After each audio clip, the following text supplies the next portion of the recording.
Luis Cabrera, vicepresidente de la Conferencia Episcopal. Buen día, bienvenido a Contacto Directo. Muchísimas gracias por esta gentil invitación para poder conversar sobre algunos temas que son de interés del país y de todos los sectores que están en este proceso de diálogo. Es costumbre en el Ecuador prometer todo para terminar medidas de hecho y también no cumplir. Lo que se promete cuando termina la medida de hecho. Pero se ha cumplido, ya se derogó el subsidio. ¿Cuándo termina el diálogo? ¿Qué busca ahora? Bueno, estamos en este proceso llamado de negociación en el que las partes han comprometido su voluntad para sentarse y encontrar una solución digna para todo el país. Como usted sabe, no siempre el diálogo es muy fluido, porque depende de una serie de circunstancias. De hecho, junto con la ONU, se ha ido indicando cuál sería el camino, la metodología, los temas que se deberían tratar, los interlocutores que deberían estar presentes en cada una de las reuniones. De tal manera que es un proceso complicado, difícil, porque no están únicamente los pueblos y nacionalidades indígenas, como acaba muy bien de decir el ministro, pues también hay otros sectores que deben participar. De tal manera que el proceso de diálogo continuamos en este tema de la negociación.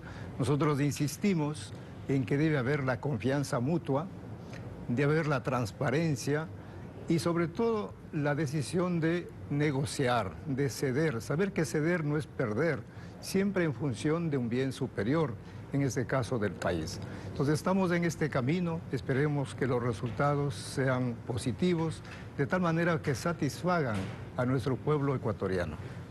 El diálogo se ha ampliado al FUT sobre la reforma laboral, aunque el FUT luego se interrumpió el diálogo o lo interrumpió el gobierno. En todo caso, se sigue dialogando sobre la reforma laboral.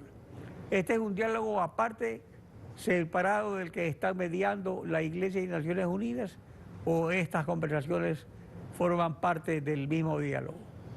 Bueno, de hecho, en el diálogo entre el gobierno y el Frente Unitario de Trabajadores, ahí está participando directamente la Organización Internacional de Trabajadores como mediador.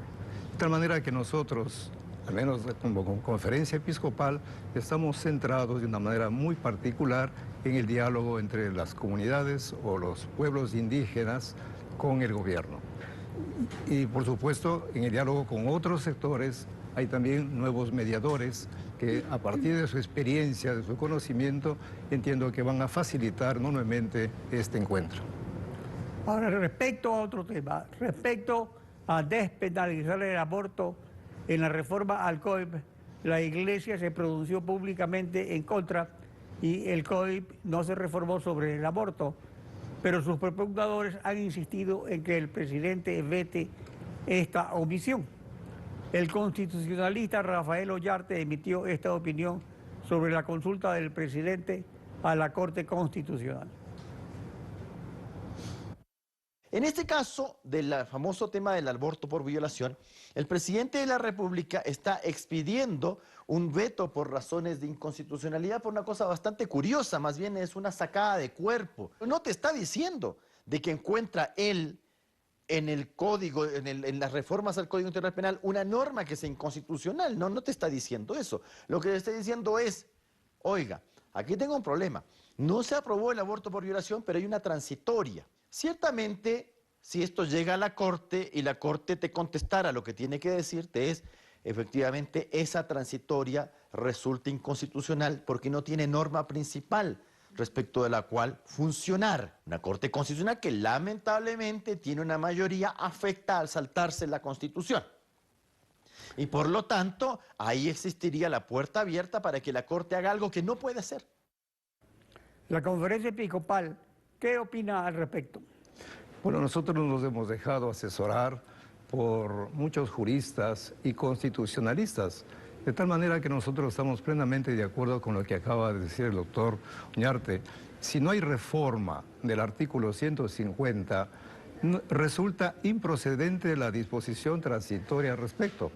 Todo lo que la Corte Constitucional tendría que notificar a la Asamblea que debe corregir este error que ha cometido en la redacción.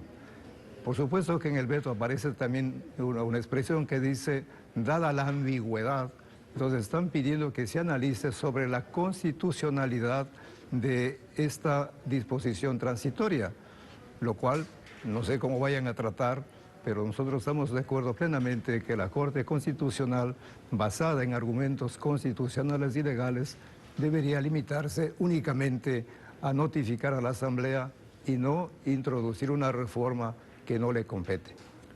Sería interesante que el público conozca esta disposición transitoria para que juzgue el público. El asunto es que por error inexcusable de la presidenta de la Comisión Legislativa, ponente de las reformas y partidaria de despenalizar el aborto, se dejó en el texto aprobado la disposición transitoria segunda de las reformas que dice que en 90 días de plazo el Consejo de la Judicatura y el Ministerio de Salud deben emitir normativa para aplicar el aborto no punible según reforma al artículo 150 del COIP. Pero resulta que esa reforma jamás se aprobó. ¿Es esto error de la Secretaría Jurídica del presidente? ¿La Corte debe excusarse de opinar sobre una reforma imaginaria entonces y devolverlo a la Asamblea? Bueno, ese es el comentario y el criterio fundamentado, repito, de muchos notables juristas y constitucionalistas.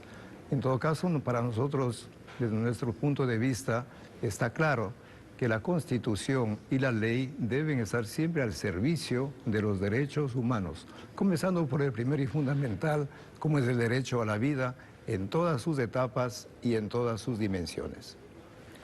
Luis Cabrera, vicepresidente de la Conferencia Episcopal, gracias por acompañarnos en Contacto Directo.